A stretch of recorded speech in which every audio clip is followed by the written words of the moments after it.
እናንተ ከቤት ስትወጡ እየጠበቀች ሰራተኛችሁ እንደናንተ ብትለብስ ምን ታደርጓታላችሁ? ሰላም እንዴት ናችሁ? ዛሬም እንደተለመደው አንድ አዲስ የወጣ ፊልም ይዤላችሁ መጥቻለሁ። እዚህ ቻናል ላይ የሚለቀቁ አዳዲስ ፊልሞች እንዲደርሳችሁ የምትፈልጉ ከሆነ ሰብስክራይብ ያደርጋችሁ የደውል ምልክቷን መጫን እንዳትረሱ። የምሰራቸው ፊልሞች ሌሎች ሰዎች ጋር እንዲደርስ የዛሬውን ፊልም የላይክ ምልክቷን በመጫን ጀምሩት። ወደ ፊልሙ ታሪክ ስንሄድ ፊልሙ ሲጀምር አና የምትባል ልጅ ያስተዋውቀናል። ሀብታም ሰዎች ለመዝናናት ከተማውን ለቀው ሲወጡ የእነሱን ቤት ነው የምትጠብቀው። አንዳንድ ጊዜ የእነሱን ልብስ እየለበሰች የእነሱን ኑሮ ምትኖር ታስመስላለች። በስተመጨረሻም አንድ ቀን ሴትየዋ ካለቻት ቀን ቀደም ብላ ትመጣና አናን የእሷን ልብስ ለብሳ ነበር የያዘቻት። አና የህይወት እቅዷ እንደዚህ ለመኖር አልነበረም። ልክ እንደ እናቷ ሼፍ መሆን ነበር የምትፈልገው። እናም የሼፍ ትምህርቷን ጨርሳ ልክ ልትመረቅ ስትል በጣም የምትወዳት እናቷ ሞተችባት። አናም እናቷ ከሞተችባት ጊዜ ጀምሮ ሁሉንም ነገር እርግፍ አርጋ ትታው ይህንን ነበር የምትሰራው። ከዛ ጊዜ በኋላ የራሷን ኑሮ እየኖረች የራሷን ችግር ከመጋፈጥ ይልቅ የሰዎችን ኑሮ መኖር ትጀምራለች። አና ገንዘቧን በትና ጨርሳ የቤት ኪራይ ብትከፍለው ብር እንኳን አልነበራትም። በዚህም ምክንያት የፈረደባት አንድ ጓደኛዋ ጋር ሄደች። ጓደኛዋ ክሌርም ሆቴል ውስጥ ሪሰፕሽኒስት ሆና ነበር የምትሰራው። ክሌር አንድ ቀንም ፊቷን አዙራባት አታውቅም። በተቻላት አቅም አናን ትረዳት ነበር። አናም ይህንን በጣም ነው የምትጠቀምበት። በዚህም ምክንያት ክሌር ወደምትሰራበት ሆቴል ትመጣና የሆቴል ክፍል በነፃ እንድትሰጣት ጠይቀቻት። ክሌር ግን ከዚህ በፊትም እንደዚህ ብለሽኝ ከስራ ልባረር ነበር አይሆንም ነበር ያለቻት። ክሌርም ስልኳን ቻርጅ ለማድረግ ወደ ሆቴሉ ባር ትሄድና ከባርማኑ ጋር ማውራት ጀመረች። በዚህ መሀል ነው መትዮ የተባለ ሰው የተዋወቀችው። ወዲያው ነበረ ሁለቱም ስለ ራሳቸው ህይወት ማውራት የጀመሩት። መቴዮም ከቤተሰቤ ለመራቅ ብዬ ነው ኢጣሊን ጥዬ ወደዚህ የመጣሁት ይላታል። የሚኖርበትን አካባቢ ያሳያት። እናም በጣም የሚያምር ቤት አለኝ እዛ እየኖርኩ ስላልሆነ አሁን ቤቴ ዝግ ነው ብሎ የቤቱን ፎቶ ያሳያታል። አባቴ የእሱን ሬስቶራንት ተቀብየው እንዳስተዳድር ነው የሚፈልገው፣ የኔ ግን ህልም እሱ አይደለም አላት። በስተመጨረሻም አና ስልኳ ቻርጅ አርጎ ከጨረሰ በኋላ የምትሄድበት ሰዓት ሲደርስ መቴዮ አትጂ ዛሬ ምሽቱን ከኔ ጋር አሳልፊ ብሎ ጠየቃት። አናም ምንም ማደሪያ እንደሌላት ስለምታውቅ እሺ ብላ ነበረ በሀሳቡ የተስማማችው። አናም መታጠቢያ ክፍል ገብታ ተጣጥባ ተመልሳ እስክትመጣ መቴዮ ቀድሟት እንቅልፍ ወስዶት ነበር። አናም የመቴዮን የትውልድ ስፍራ በጣም ስለወደደችው የቤቱንና የአካባቢውን ፎቶዎች ወደ ስልኳ ትልከዋለች። የሚቀጥለው ቀን ጠዋትም ከእንቅልፏ ስትነቃ መቴዮ አጠገቧ አልነበረም፣ ግን ወረቀት ላይ ኖት ተጽፎ አስቀምጦላት ነበር። ወደ ጣሊያን መሄድ እፈልጋለሁ ብለው ስለነበረ እሱም እንድትሄድ ያበረታታታል። አናም የመቴዮን ምክር ትሰማና ወደ ጣሊያን ለመሄድ ትወስናለች። ክሌርም እጅሽ ላይ ገንዘብ የለም፣ ምን ብለሽ ነው አሁን ጉዞ የምትጀምሪው? እማይሆን ነገር ነው ትላታለች። አና ግን ወስና ስለነበር ጓደኛዋ ምትላትን ልትሰማት ፈቃደኛ አልነበረችም። አናም እናቷ ከመሞቷ በፊት የገዛችላትን ፕሌን ቲኬት በመጠቀም ወደ ጣሊያን ጉዞዋን ጀመረች። ወደ ጣሊያንም ከደረሰች በኋላ ከኤርፖርት ስትወጣ ሎሬንዞ የተባለ ታክሲ ነጂ ትተዋወቃለች። ሌሎቹ ባለ ታክሲዎች ከጠየቋት አነስ ባለ ገንዘብ እሷ ወደ ፈለገችበት ከተማ እንደሚወስዳት ይነግራትና ይስማማሉ። ሎሬንዞ ወደምታርፍበት ሆቴል ይዟት ከመሄዱ በፊት የተለያዩ ቦታዎች ዞር ዞር እያለ እያሳያት ነበር። አናም ሆቴል ከሄደች በኋላ ሩም ለመያዝ ስትሞክር ሁሉም የሆቴል ክፍሎች እንደተያዙ ነበር የተነገራት። ምክንያቱም ከተማዋ ውስጥ አንድ የሚዘጋጅ ፌስቲቫል አለ። ለዚህም ፌስቲቫል ከተለያዩ ሀገራት ቱሪስቶች ይመጣሉ። አና በሱ ተናዳ መንገድ ላይ የሄደች እያለ ለትንሽ መኪና ገጭቷት ነበር።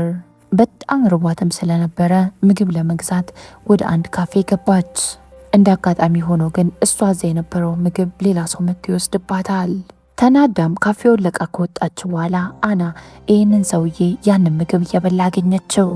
ከዛም ልትገጨኝ ነበር፣ እሱ ሳያንስ ደግሞ እኔ ያዘዝኩትን ምግብ ወሰድክብኝ አለችው። ይህም ሰው ማይክል ይባላል። በጣም መልከ መልካምና ቆንጆ ወጣት ነው። የተወለደውም ለንደን ውስጥ ሲሆን ያደገው ግን እዚሁ ጣሊያን ውስጥ ነው። እሱም አንቺ የፈለግሽውን ሳንዶች ስለወሰድኩብሽ በጣም ይቅርታ፣ እናም አንድ አስቀርቻለሁ፣ ከፈለግሽ ወስደሽ ቢዩ አላት።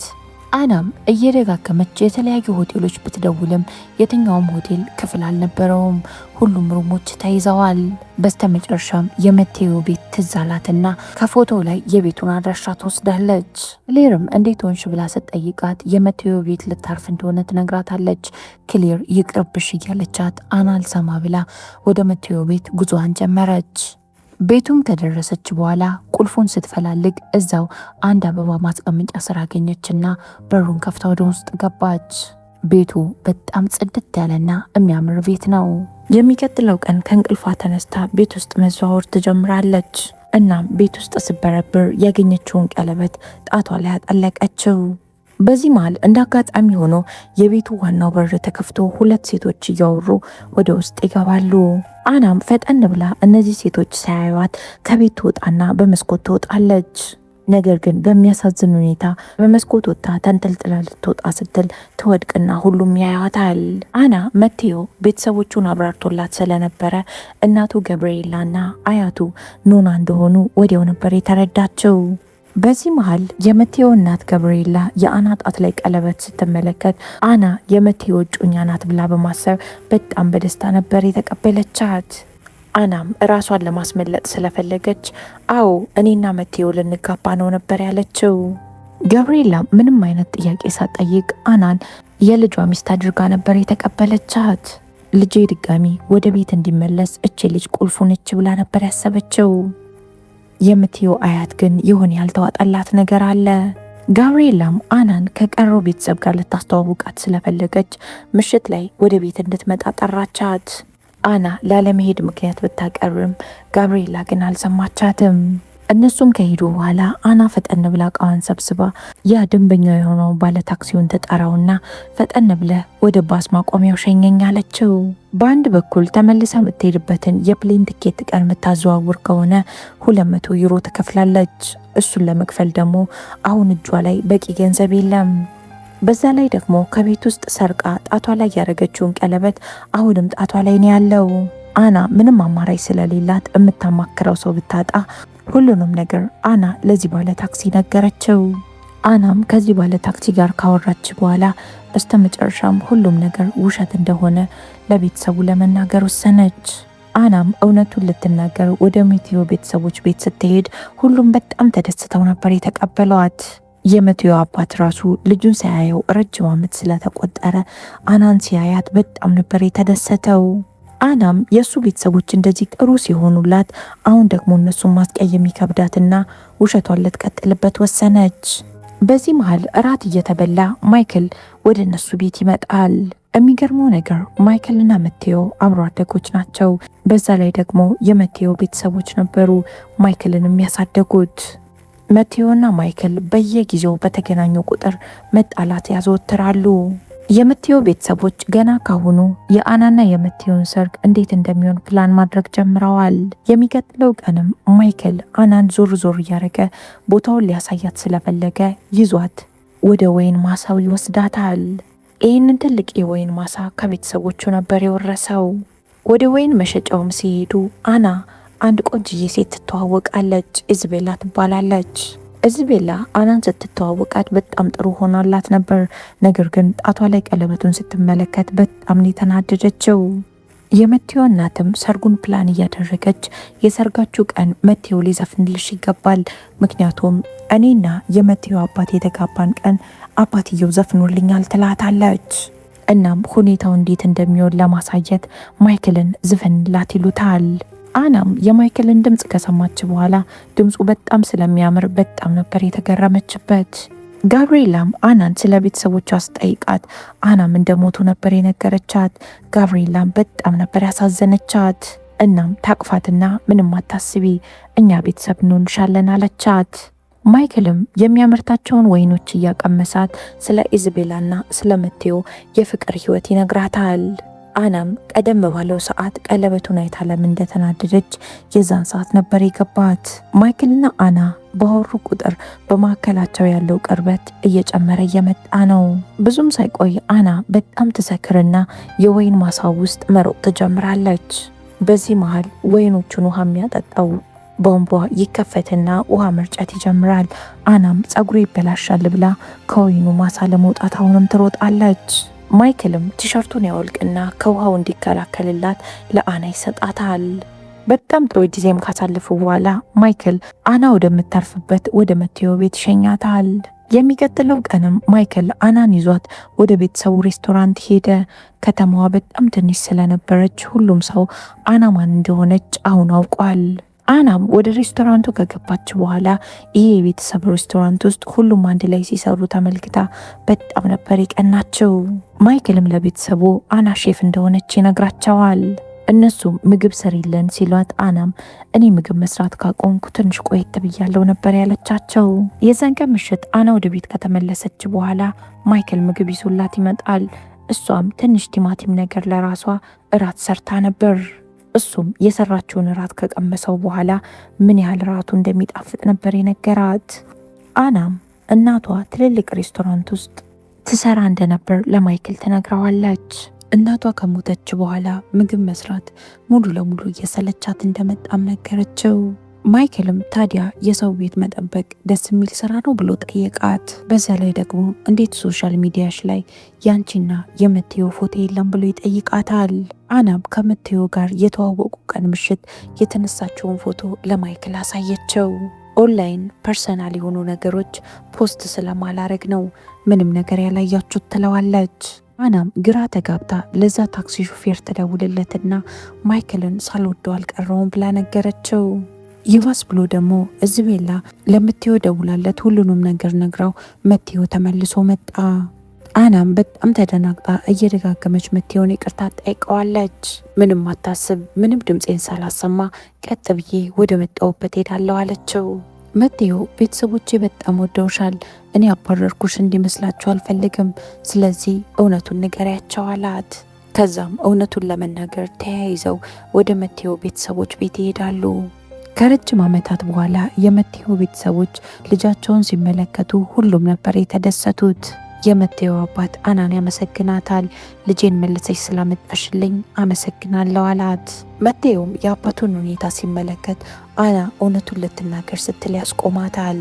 በዚህ መሃል ማይክልም ይመጣና መቴዎን ሰላም ካለው በኋላ እንኳን ደስ አለ፣ በጣም ጥሩ ሚስት አግኝተሃል አለው። የዛኑ ቀን አንድ ፌስቲቫል ውድድር ስለሚዘጋጅ እዛ ውድድር ላይ መቴዎና ማይክል ሊሳተፉ ይዘጋጃሉ። ነገር ግን ውድድሩ ላይ እርስ በርስ እየተጣሉ በስነ ስርዓት ውድድሩን ማካሄድ አልቻሉም ነበር። በሚገርም ሁኔታ ውድድሩን መጨረሻ ወጥተው ጨረሱት። መቴዎ ቤተሰቦቹ አናን ምን ያህል እንደወደዷት ሲመለከት አንድ ግራ የሚያጋባ ሀሳብ አመጣ። ማስመሰሉን ትተን ለምን የእውነት አንጋባም ይላታል። አና ይሄ ሰው በሽተኛ ነው ብላ ነበር ማሰብ የጀመረችው። ይህንን ወሬ አውርተው ሳይቋጩት ነበረ ጓደኞቹ መጥተው መቴዎን እየጎተቱ ይዘውት የሄዱት። አሁን መቴዎ ተመልሶ ስለመጣ አና ማይክል አጠገብ ምን ማለትና ምን ማድረግ እንዳለባት በጣም ግራ ተጋብታለች። የዛን ቀን የመቴዎ አባት በጣም ታሞ ሆስፒታል ይገባል። በዚህ ምክንያት የሚቀጥለው ቀን የሆነ ሰው ሬስቶራንት ውስጥ ምግብ ማብሰል አለበት። መቴዎም አና እኮ ሼፍ ነች፣ የኪችኑን ስራ ብቻዋን መወጣት ትችላለች ይልና ሀሳብ ያመጣል።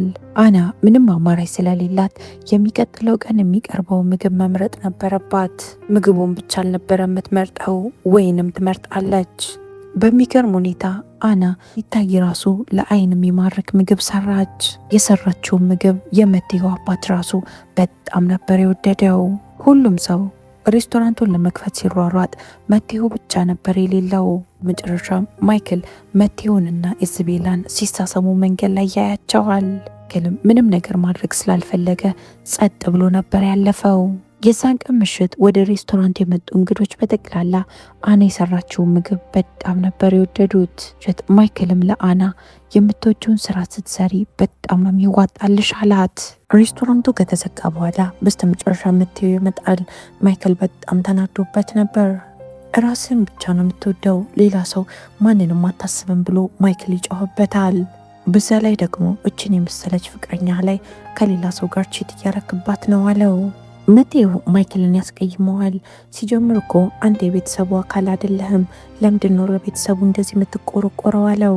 በዚህም ምክንያት ሁለቱም መደባደብ ይጀምራሉ። የእነሱንም ጥል ለማስቆም ብላ በስተመጨረሻም አና እውነቱን ተናገረች። እኔና መቴው ቀለበት ያሰርነው የእውነት አይደለም አለቻቸው። መቴውም እናንተ አናን ስለወደዳችኋትና እናንተ ላይ የፈጠረውን ደስታ ስለተመለከትኩኝ እናንተን ላለማስቀየም ነው እንደዚህ ያደረግኩት ይላል። አናም ቀለበቱን አወለቀችና መለሰችለት። አሁን እውነቱ ገሃድ ወጥቷል። አና ወደ ቤት የምትሄድበት ሰዓት ደረሰ። ባለ ታክሲ ሎሬንዞንም ተጠራውና ወደ ባስ ማቆሚያው እንዲያደርሳት ነገረችው። የሚያሳዝን ሁኔታ አና ቦታው ላይ ስትደርስ ባሱ ለትንሽ አምልጧት ይሄዳል። አናም ቁጭ ብላ የሚቀጥለውን ባስ እየጠበቀችው እያለ የመቴዎ አያት መጣች። ሳም የመቴዎ አያት በጣም ተናዳባት፣ እንዴት እንደዚህ በትንሹ ተስፋ ቆርጠሽ ትሄጃለሽ? ተስፋ መቁረጥ የለብሽም አለቻት። መቴዎ አያት ሁሉንም ነገር እያየች ስለነበረ አናና ማይክል እንደተዋደዱ ገብቷታል። እናም ሂጂና የተሰማሽን ስሜት ንገሪው አለቻት። አና ሙሉ ቤተሰቡ እኮ እኔ ላይ ተናዶብኛል ትላታለች። ዛም ፊቷን ስታዞር ሙሉ ቤተሰቡን እዛው ፊት ለፊቷ ቆሞ ስታያቸው በጣም ነበር የደነገጠችው። ቴዮም ሳይነግራቸው ቤተሰቦቹን ጥሏቸው ስለሄደ ይቅርታ ይጠይቃቸዋል። እናም ሙሉ ቤተሰቡ ሄዳ ለማይክል የሚሰማትን ስሜት እንድትናገር ይገፋፏታል። አናም ወደ ወይን ማሳው ትሄድና ማይክልን አግኝታው የሚሰማትን ስሜት ነገረችው። ናም እባክህ ሁለተኛ እድል ስጠኝ አለችው። ማይክልም በጣም ወዷት ስለነበር ሊጨክንባት አልፈለገም። ሁለተኛም እድል ይሰጣታል። አንድ ወር በኋላ አና የሬስቶራንቱ ዋና ሼፍ ትሆናለች። መቴዎና እዝቤላ አንድ ላይ ሆነዋል። ረጅም ጊዜ በኋላ አና አሁንም በድጋሚ ቤተሰብ አግኝታለች። እዚህ ፊልም ታሪክ እዚህ ላይ ያበቃል። እንደዚህ አይነት ፊልሞች የሚመቻችሁ ከሆነ አንድ ቁጥርን ኮመንት ላይ አስቀምጡልኝ። አዲስ የወጣ እንደዚህ አይነት ፊልም ካለ ፈልጌ ይዤላችሁ እመጣለሁ። ነገ በተመሳሳይ ሰዓት በሌላ ፊልም እስከምንገናኝ ድረስ የነገ ሰው ይበለን። እወዳችኋለሁ። ቻው